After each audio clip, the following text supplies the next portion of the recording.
Hey, what's up, soldiers? My name is GregFPS, Zombies Extraordinaire, and welcome back to another Saturday Top 10, where today we're going to be counting down the top 10 best point weapons in Treyarch Zombies history. Now, when I talk about each weapon, I'm going to talk about it on a specific map for the most part, because it really makes sense to use it on that specific map. Now, some of them are a lot more broad and can be used on multiple maps, and I'll definitely make that known as well.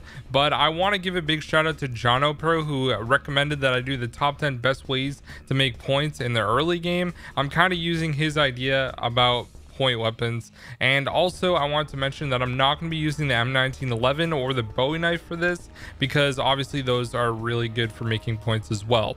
So if you guys enjoy the video, make sure to drop a like, subscribe if you're new, and let's hop right into it.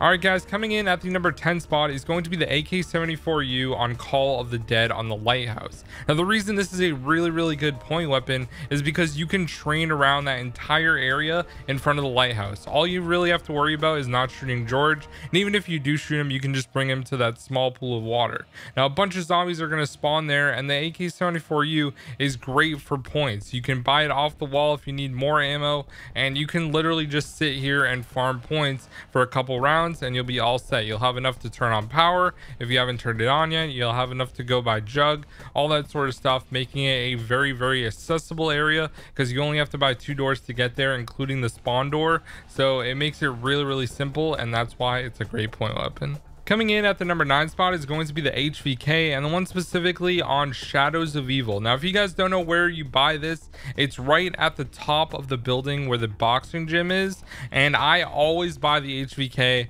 on Shadows of Evil because it's really good for taking out Margwas. Now, normally when I'm playing a game of Shadows, the first area I go to is Nero's Lair, like literally every time, and I think a lot of people do that as well. But then after Nero's Lair, I will make my way over to the boxing gym. So on my way down to the boxing gym, after opening up the door in beast mode, I'm going to buy the HVK there because I know I'm going to have a Margwa, so I really got to kill him. And if I'm not using the HVK, I'm using the RK5, but most of the time the HVK is definitely worth it.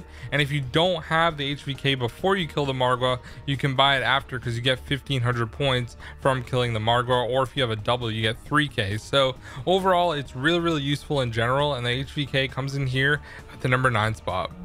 Coming in at the number 8 spot is going to be the M14. Now, this is obviously in a bunch of first rooms, pretty much everything in Black Ops 1 and Black Ops 2, not on Dairaz unfortunately, but everything else. And I think the M14 is a really good weapon, not just because I'm part of the M14 gang, but it really does allow you to get a ton of points. On like round 3, for example, you can shoot every zombie twice and then knife it, and it will die in one knife, which is super useful and great for getting points, because you're not only getting the 20 points from shooting, but you also get 130 from knifing afterwards, which is really nice. And the M14 is really cheap. It's only 250 points to get more ammo after already spending only 500 points, and you can rack up a ton of points going through rounds really easily. This gun is fairly effective, especially if you're getting headshots, so it's a great way to get points in the early game, and it comes in here at the number 8 spot.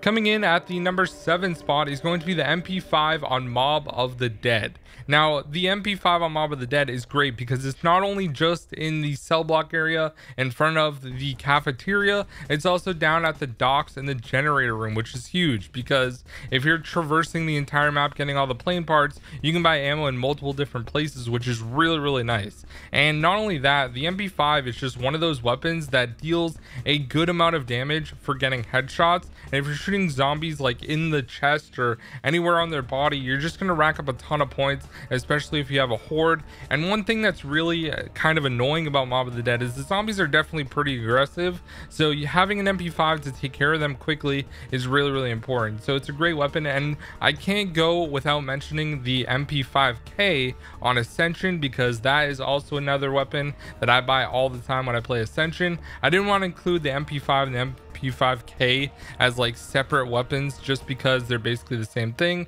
I will say that they're distinctively different and they look different, but they're basically the same weapons. So that is the number 7 spot. Coming in at the number 6 spot is going to be the MPL from the map 5, everyone's favorite map from Black Ops 1. It's actually pretty good in my opinion, but anyways, the MPL is definitely a great point weapon because you can buy it right after you open up the door from spawn, leaving to the hallway with the elevator. Now, the thing about 5 is you need a lot of points to open up the entire map. There's so many different debris at both of the elevators, just other doors you have to open and things like that, which can make it a little bit annoying. So having an MPL being a weapon that's basically a pea shooter or a squirt gun, if you want to call it that, it's really good for getting points because you're just going to be drilling zombies constantly and getting so many points. There's a reason all the high rounders that run the trap strategy on 5 use the MPL, because they can just buy ammo off the wall and just keep shooting into a horde of zombies and get a ridiculous amount of points to be able to buy the traps constantly every single round they're playing. So obviously the MPL is great, and it comes in here at the number 6 spot. Coming in at the number 5 spot is going to be the MP40, and specifically the one from Keener to Toin, but I will say that the Origins one is just as good. But I do like buying it every single time I play on Keener to Toin. It's always in the speed cola room, so I always buy it and go that way to open up the stage and eventually go and pack a bunch and everything like that.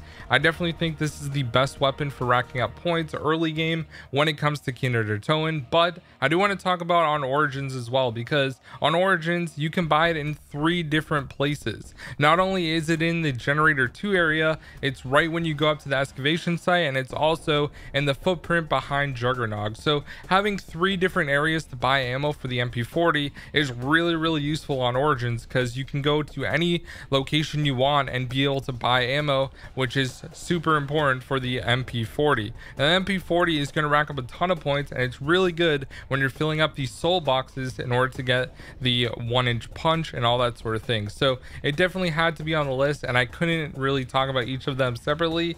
The MP40 comes in at the number 5 spot. Coming in at the number 4 spot is going to be the RK5 from Black Ops 3. Now, I'm not really going to talk about a specific map, but if you complete all of the Easter eggs on Black Ops 3, you get the RK5 right off the bat at the start of a game. This is going to be super important for getting points in the early game, which is also really nice. And if you need to buy more ammo, it's just like the M14. It only costs 250 points, so you can literally keep buying it if you want to. A lot of people use the RK5 when doing first room challenges, and it's really good for doing high rounds as well if you have an alternate ammo type on it, like turned or dead wire. So overall, I think the RK5 is great, and the fact that you can literally start with it is super good. So it comes in here at the number 4 spot.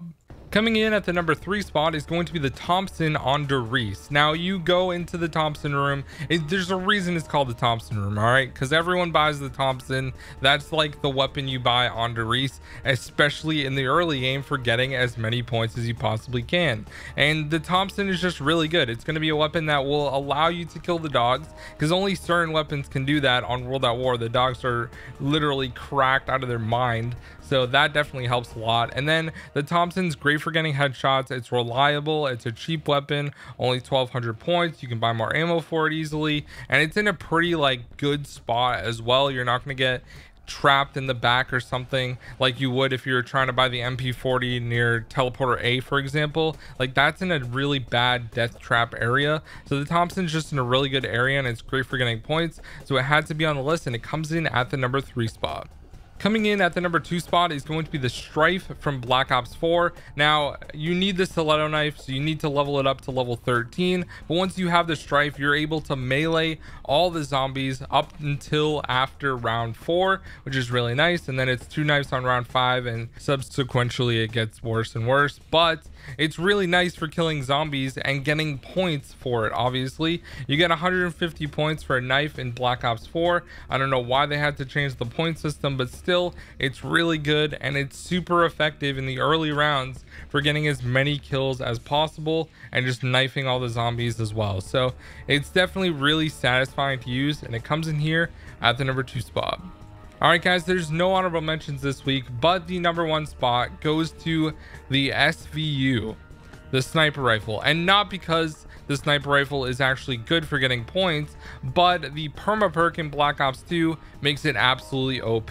So if you guys don't know about the long shot perma perk, essentially how it works is you have to get 10 to 15 long shots with a sniper rifle. Once you get this, every single zombie that you kill will give you an additional 300 points. So if you're getting a headshot, you're getting 100 points plus an additional 300 just from killing a zombie with a sniper rifle. So you can get 400 points per kill, which is absolutely insane. You'll see in the gameplay, I'm on like round 4 or 5 and I already have like 17,000 points just from using this. Like, it's absolutely insane, and I definitely think it deserves to be the #1 spot. Now obviously you can use the DSR or the Barrett, which is absolutely garbage in Black Ops 2 with this perma perk as well, but I feel like the SVU is definitely the one to buy because you can just buy it off the wall. It works on transit and die rise as well, which is really nice. So you can do it on any of those 3 maps. Like, that's how I got a lot of points for the pack-a-punch challenge on die rise